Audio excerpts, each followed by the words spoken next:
All right, guys, we are here with, introduce yourself, Courtney. I'm Courtney Huff, a reading specialist in Portage Public Schools in Michigan. And your main job is to do what? My main job is a mixture of between coaching, interventionist, MTSS coordinator in the building.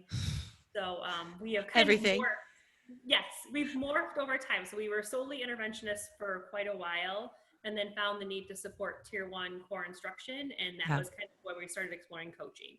good. And then how did you and I meet? We met at a webinar that you offered, long distance in Michigan, Mm-hmm. and we connected that way. And we have a mutual friend, Debbie Boersma, that Yes, who's wonderful. she was at the webinar with us, and then kind of helped extend the practices and was kind of our coach in the trenches Yeah. with us along the way. So that was helpful. And you guys are set up in independent kind of school districts, ISDs, right? So you oversee multiple schools in your ISD? I am actually only in one building. You're in but one I am building, also okay. the team leader of the reading specialist team. So I oversee 8 buildings. Okay. So you're a coach, but then you're also supporting those who are Yes. doing that work. Yes. Yeah. So Yep. that's a big job to be doing wearing all those hats. That's a really big job. Yeah, it's fun though. Yeah, it is fun. I think it's the best job because you get to do a little bit with the kids, a little bit with the curriculum, a little bit with the adults, and you get kind of a piece of everything. Right. You realize how hard it is. Yes. Yeah. And I think it keeps you in touch, right, with the reality. I think, as a coach, you can, when you're only a coach, not only a coach, but for me, I find even in my work, it's like I can get a little bit out of touch with what the reality of teaching is. And that reminds me, I need to get back in those classes. Right. I can't get too far removed, or I'm just not going to be as helpful as I could be, Yep. Yep. So you mentioned the webinar. We did an event called How to Coach Teachers to Teach Almost Anything. So we had you guys in Michigan, other people in Michigan, and people all over the country kind of piped in. I was in a sound studio in Los Angeles, where I'm from, and we were live, and we got to text each other, and I would answer questions live, and people sent videos and all that kind of stuff. And we talked about very practical ways on how you can coach teachers. So tell me, just what did you take from that training, or did it answer any questions for you? I think it did. I think the way that we were stationing ourselves as coaches before we had you was we were just kind of unsure of what direction to go. We didn't really have like a framework.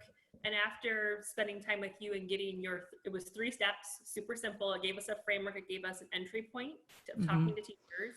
It gave us a way to get into classrooms, and it also gave us a way to kind of reflect and review with the teacher. And I think those are the 3 steps that we kind of were doing in bits and pieces and pockets, but not in a systematic way. And it just kind of gave us all that refresher of all of these 3 steps. And it's a cycle that you can keep going through. Because in your state and in many other states, you have a coaching model. You just needed kind of some feet to get it on the ground, right? To like, we know what we need to do. Go ahead. Yeah.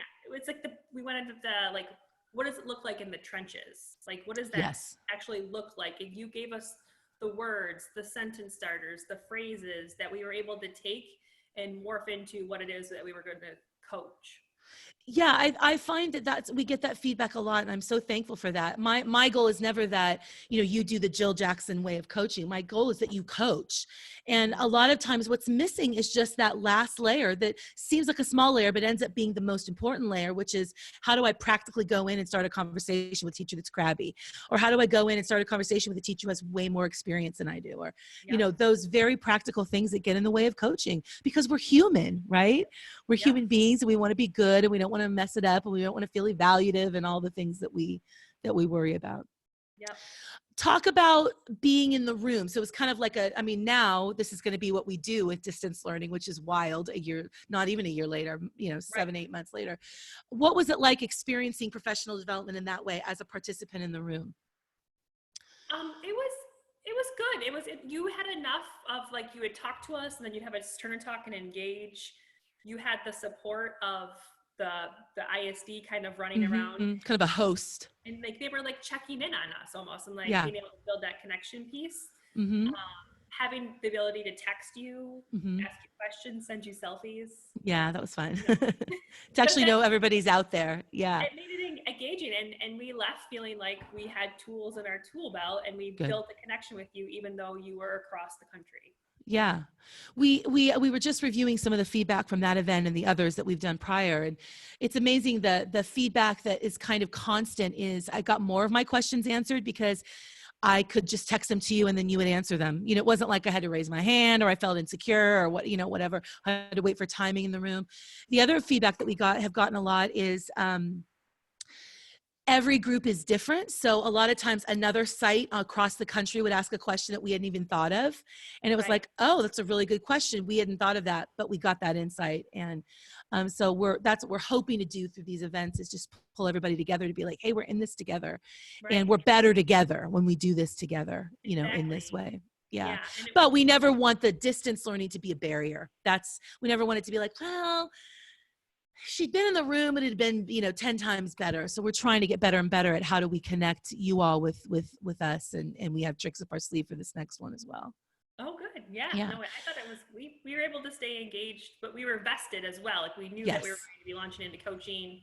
We knew we had this partnership with the RISA behind us. And so so you went in with purpose. We went in with purpose. Yeah. And that focus. That's great. Yeah. Do you have any coaching questions for me? You don't have to, but I'm here if you need me to answer anything. Or no, I think I'm in the same boat of like, what does it look like to coach from inside of my house? Like right now I'm starting to make some documents of how to structure a Zoom meeting, a Google Classroom, and hang out. Like, how can we build those pieces in? What might that look like? We haven't got any official word from the district yet of what we can or cannot do. So I'm just trying to prepare myself in that way, because as a reading specialist, as a coach, I don't have a classroom of kids to like jump on and connect with, but I could go on with the teacher and kind of model. Sure, absolutely. And you have the ability so easily record. So it's like, if I'm working with one teacher and I want to model something, I can record it and then ship it off to my other teacher or one other teacher if I thought they might need it. Yeah. The advice I would give you and I'm still fleshing out all my ideas on this, but one of the things that I don't think we do enough is to ask teachers. So what I would do is I would send everybody, and this is perfect timing because you don't know anything, which is great. So I would send an email to my teacher that's just like, I need 30 seconds of your time. And I have 2 questions. And the first question is, what is your number one question about distance learning? And the second question is, how can I help you? Okay. Or what is the burning thing that I can help you with? Yeah. And then gather all of those things, put them on one sheet, cut and paste and put them on one sheet, or however you want to do that. And start to find, or maybe cut them out so you have each of their responses on a strip of paper, whatever, and then start to find the pockets of where you can help. Because I'll find for myself, and I also find it for coaches, but it is true of me too. I oftentimes will jump to conclusions as to what people really need, and it's not what they need. I'm thinking they need this, and they're like, I don't know how to log on. Right. You know what I mean? Or like, I think they need to know about this structure for teaching this thing. And they're like, I left my books at the school and I can't get back in. You know what I mean? And you're like, oh my gosh, I can help you with that. Yep. So that will keep you, that will tell them right out of the pocket, she's here, she's trying to solve real problems. And a lot of the problems you'll solve from the very beginning will be ticky-tacky. I don't know how to log in, and you're going to feel like, oh, it doesn't take a genius to coach that, but that's what they need. So I would I would ask them what they need and what their fears are, so that you can start to bring some relief immediately, and then move into your instructional work. And that will come in time through this coronavirus and quarantine and all of that. But for right now, I think your number one job, in my opinion, is to bring some relief to these teachers. And it's usually their questions are a lot lower level, for lack of a better term, than I would think they were. Right. Yeah, that's great advice. I think I'm going to do that with my reading specialist team. Yes, because they're so isolated, right? And they're seeing things on Instagram and Facebook, and we got people trying to knock it out of the park, being teacher of the year on their first day of distance learning, and it's like, no, it's just building the connection. I think. Yes. The how to connect and see all of the kids and. Yes. And it's okay. It's not going to be perfect, but it's kind of the new perfect or the new normal. And here we go, here we go. Yeah. But I do love your idea of popping in on some of their Zoom sessions just to be there, To be present and just be that extra face of support if something happens or one of us freezes. And exactly. And you can pick up, or you can say, hey, you're doing a great job. Right. You're doing a great job. And then what we were coaching in our district is we all were coaching the same thing. So we had a district improvement goal, and we all picked that as our principal's instructional goal. And so it was our explicit phonics routines that we created to Good. go on journeys. And so there's a slideshow, there's partner work, it's explicit instruction. So that's what we all went into coach and did that. But now we're like, well, what does that look like on I know. distance learning? Like how do they do their partner work? How do they sit and read with their Well, I parents? mean, you have to have classroom management on Zoom, but what does that look like when you've got 17 tiles Yeah, of faces, you know? even more. But I said, thankfully, when we come back in the fall, they will have this routines all ready to go, and Yes. Yes. go back a Yes. couple if we need to. And Absolutely. Absolutely. That they're going to need that routine more than any other time when they come back, and also during this time. So I think building those routines, I'm so glad you have those. yeah, I'm so it's glad you been have quite those. the undertaking, as you Yes, know. it is. Right? It's a big job. It's a big job. Explicitly. Oh my gosh, and we followed the journey, scope, and sequence. Like seriously, in first grade, there's like 4 different sound combinations in 1 week. I'm like, this is insane. I know. I know. I know. But it's But we, meant to just give them at a choir, just okay, right. know it, and then we found in second grade they take it and they do it for a whole Yeah. week. Yeah. Yeah. Yeah. But you got to know the program well enough to know that, right? Yeah. It's a big job. Teaching is no joke. Teaching is no joke.